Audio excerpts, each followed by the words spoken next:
अब आपके दिमाग में ना सबसे पहले रोज अपना टाइम टेबल बनाते होगे तो ये सोचते होगे कि हम पहले मॉक करें, पहले रिवीजन करें, हम एनालिसिस करें, हम करें क्या। और इन सब पैनिकनेस की वजह से ना तो आप नोट्स का रिवीजन कर पा रहे होगे, ना ही आप मॉक टेस्ट अच्छे से दे पा रहे हो, ना ही मॉक टेस्ट का एनालिसिस कर पा रहे हो।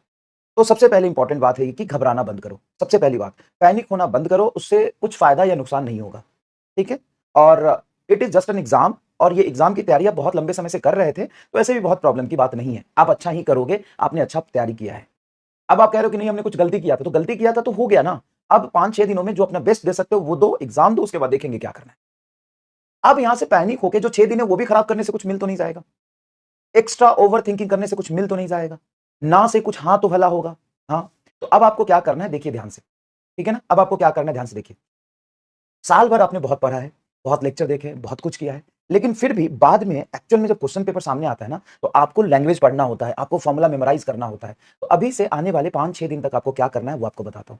सबसे पहले प्लीज प्लीज प्लीज पैनिक होना बंद करो। ठीक है ना, पहले घबराना, पैनिक होना बंद करो, सबसे पहली बात। दूसरी बात, कोई भी वीडियो लेक्चर और रिवीजन लेक्चर कुछ भी देखना बंद करो। कोई भी तुमको लग रहा है कि ऑप्टिक्स का एक लेक्चर छूटा हुआ है तो उसको लेक्चर से देख रहे हो, या तुम कोई भी चैप्टर छूटा हुआ है तो वहां के लेक्चर देखने लग रहे हो, वो बंद करो। ठीक है ना, मैंने बहुत सारे समरी लेक्चर दिए हुए, 1-1 घंटे के भी लेक्चर दिए, वहां से रिवीजन बंद करो। उसका टाइम गया, जब मैं चीख चीख के चिल्ला रहा था 2 महीने से तो आपने नहीं किया, तो रहने दीजिए, अब कोई मतलब नहीं उन लेक्चर्स का। तो सबसे पहला काम है पैनिक करना बंद करिए। जो गलती हुई, सही हुआ, उसको छोड़ो। 6 दिन में आगे क्या कर सकते हो वो सोचो। पास्ट के बारे में एनालिसिस करके कोई फायदा नहीं मिलेगा, अगले 6 दिन में क्या कर सकते हैं वो आप समझने की कोशिश करिए। तो सबसे पहले सबसे पहले नो पैनिक, नो पैनिक, कोई पैनिक नहीं होना, ओवर थिंकिंग नहीं करना पास्ट के बारे में। आपको सोचना है नेक्स्ट 6 डेज में क्या करना है, नेक्स्ट नेक्स्ट 6 डेज प्लान क्या है। तो नेक्स्ट 6 डेज प्लान आपका क्या है कि कोई भी चैप्टर अगर आपका छूटा हुआ है या कोई चैप्टर रिवीजन नहीं किया है तो आधे घंटे की भी लेक्चर आपको नहीं देखना। लेक्चर साल भर जितना देखना था आपने देख लिया, तो सर अब क्या करें। अब क्या करना है, अब ये करना है कि देखो, वैसे आपको नोट्स से रिवीजन जल्दी होगा और सारी चीज कवर होगा। नोट से रिवीजन फास्ट होगा, फास्ट होगा, एंड सब कुछ कवर होगा, सब कुछ कवर होगा। अब कोई वीडियो लेक्चर देखने जाओगे उसमें ऐसी चीज भी पहले एक्सप्लेन करेंगे जो आपको जरूरत नहीं है।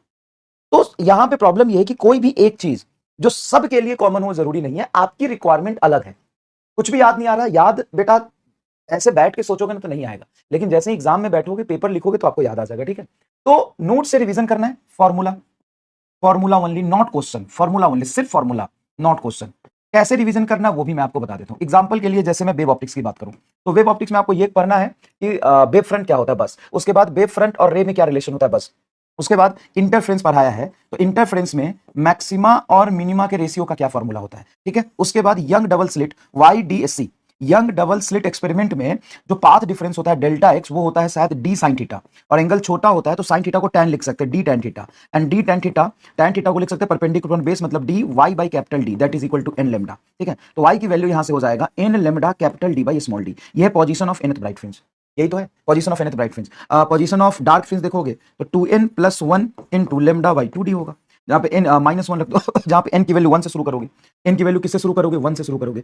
फ्रिंज विड्थ हो जाता है तुम्हारा lambda capital D by small D, angular fringe width हो जाता है लेमडा बाई डी, किसी मीडियम में डाल देते हो तो म्यू से डिवाइड कर देते हो। तो ये आपको नोट से फॉर्मूला रिवाइज करना है। ठीक है, नोट से फॉर्मूला रिवाइज करना है। ठीक है सर, तो ये बस एक मेथड बताया है कि आपको क्या करना है। फॉर्मूला पूरा आप कम समय में रिवाइज तभी कर सकते हैं जब आप नोट्स लेके बैठेंगे। ठीक है सर, लेकिन सर कुछ चैप्टर ही छूटा हुआ है, कोई भी चैप्टर छूटा हुआ है तो उस चैप्टर के उसको पढ़ने से अब नहीं होगा। जब छूट गया, पूरे साल भर में आप नहीं कर पाए तो आप एक दिन में नहीं कर पाएंगे। कोई भी चैप्टर अगर छूटा हुआ है तो उसके इंपॉर्टेंट इंपॉर्टेंट फॉर्मूला फॉर्मूला पर चैप्टर देख लो, पर चैप्टर देख लो। ठीक है सर, उसके बाद आप मॉक दो, चाहे नंबर आए या ना आए। मॉक देना है मतलब टेस्ट देना है, मॉक पेपर मतलब टेस्ट देना है। पर डे 1 मई तक, 1 मई तक एक टेस्ट देना है, टेस्ट देना है, क्योंकि फाइनल एग्जाम में भी बैठ के आपको टेस्ट ही देना है, चाहे नंबर कितने भी आए, घबराना नहीं है। ठीक है ना, उससे सीखना है, उससे एनालाइज करना है, उसको समझ के आगे बढ़ना है। उसके बाद 110 इंपॉर्टेंट टॉपिक मैंने बहुत सोच के लिखे हैं, जिससे 35+ क्वेश्चन गारंटी है कि आएगा, गारंटी आएगा। सब कुछ नॉर्मल तरीके से पास्ट ईयर के पेपर के अकॉर्डिंग क्वेश्चन पेपर बनाया गया तो पक्का आएगा। ठीक है, तो इसका मैं सिर्फ टॉपिक लिख के आपको नहीं दे रहा, जैसा कि मैंने बात किया था 30-40 टॉपिक मैंने टेलीग्राम पे अपलोड भी कर दिए थे। तो इसका मैं फॉर्मूला फॉर्मूला एंड टोटल लगभग 600 से 700 क्वेश्चन आपको मैं दूंगा, 600 to 700 क्वेश्चन विथ की, विथ की, वो आपको लगाना है। कोई नहीं हो रहा सॉल्व, नहीं क्लिक कर रहा, उसको छोड़ दो, कोई मतलब नहीं है, परेशान नहीं होना। वो मैं इसलिए दे रहा हूं कि इस इंपॉर्टेंट टॉपिक से रिलेटेड आपको फॉर्मूला पता चल जाए। ये नोट से भी रिवाइज कर सकते हो मार्क करके, नोट्स के साथ साथ मैंने भी उस सीट में फॉर्मूला लिख दिया है और उसके क्वेश्चन डाल दिए। अब इसमें से ना मस्ट नहीं है कि सारे फॉर्मूले सॉल्व होंगे तभी आपका सिलेक्शन होगा, सॉरी सारे क्वेश्चन सॉल्व होंगे तभी सिलेक्शन होगा, ये जरूरी है ही नहीं, ये जरूरी है ही नहीं। इसमें अगर आपसे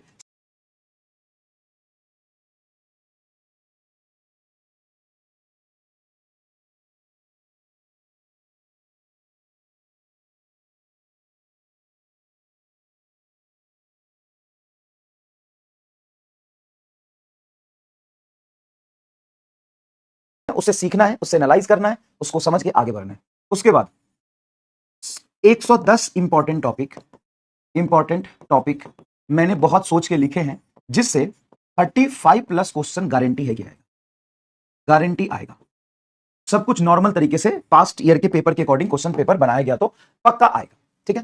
तो इसका मैं सिर्फ टॉपिक लिख के आपको नहीं दे रहा, जैसा कि मैंने बात किया था 30-40 टॉपिक मैंने टेलीग्राम पे अपलोड भी कर दिए थे। तो इसका मैं फॉर्मूला एंड टोटल लगभग 600 से 700 क्वेश्चन आपको मैं दूंगा, 600 to 700 क्वेश्चन विथ की, वो आपको लगाना है। कोई नहीं हो रहा सॉल्व, नहीं क्लिक कर रहा, उसको छोड़ दो, कोई मतलब नहीं है, परेशान नहीं होना। वो मैं इसलिए दे रहा हूं कि इस इंपॉर्टेंट टॉपिक से रिलेटेड आपको फॉर्मूला पता चल जाए। ये नोट से भी रिवाइज कर सकते हो मार्क करके, नोट्स के साथ साथ मैंने भी उस सीट में फॉर्मूला लिख दिया है और उसके क्वेश्चन डाल दिए। अब इसमें से ना मस्ट नहीं है कि सारे फॉर्मूले सॉल्व होंगे तभी आपका सिलेक्शन होगा, सॉरी सारे क्वेश्चन सॉल्व होंगे तभी सिलेक्शन होगा, ये जरूरी है ही नहीं, ये जरूरी है ही नहीं।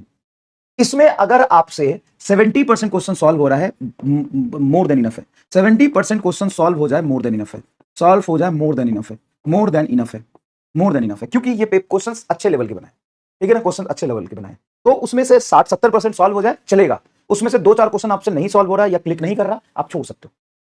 अब ये मैं क्यों बोल रहा हूं, आपको मोटिवेट करने के लिए नहीं, ये जेन्युइनली टफ है question. Direct formula based question देने का कोई लॉजिक नहीं था, है ना, स्ट्रेट फॉरवर्ड क्वेश्चन देने का कोई लॉजिक नहीं, उससे आप सीखते नहीं। तो आपको लैंग्वेज की प्रैक्टिस हो, थोड़ा सा कैलकुलेशन टफ हो, थोड़ा सा घुमाए, इसके लिए दिया है, ठीक है ना, ठीक है। तो प्लीज इसको समझिए। और जो 70% से ज्यादा सॉल्व कर पा रहे हो तो बहुत बड़ी बात है फिर, ठीक है। 70% से ज्यादा सॉल्व कर पा रहे हैं, बहुत बड़ी बात है। अब मैं ये नहीं कह रहा कि आपको सिर्फ ये 110 टॉपिक ही रिवाइज करने हैं, आपको रिवाइज पूरा करना है, पूरा रिवाइज करना है, कंप्लीट रिवाइज करना है, ठीक है, नोट से कंप्लीट रिवाइज करना है। लेकिन ये 110 टॉपिक इंपॉर्टेंट है।